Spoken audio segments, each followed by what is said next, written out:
Warga yang menggunakan jasa transportasi air khususnya kapal cepat tujuan Palembang Bangka maupun sebaliknya alami peningkatan yang drastis.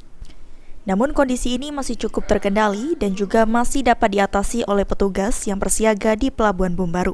Nakoda Rescue Boat 403 Siagasar Anhar menyatakan, dengan meningkatnya arus penumpang ini, pihak otoritas Pelabuhan Bombaru dan petugas keamanan telah meningkatkan kewaspadaan dan memberikan pelayanan ekstra untuk memastikan kelancaran proses keberangkatan dan kedatangan penumpang.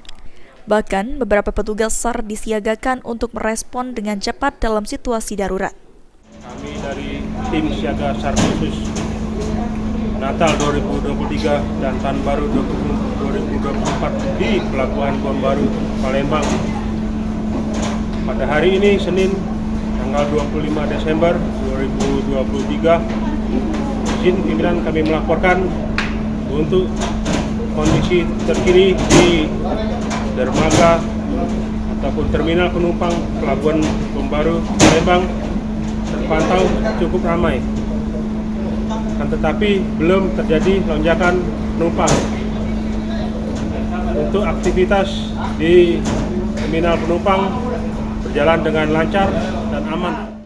Pelabuhan Bombaru Palembang sebagai gerbang utama pelayanan dari dan menuju Bangka terus berupaya memberikan pelayanan terbaik demi kenyamanan dan keselamatan para penumpangnya. Sulaiman, PAL TV.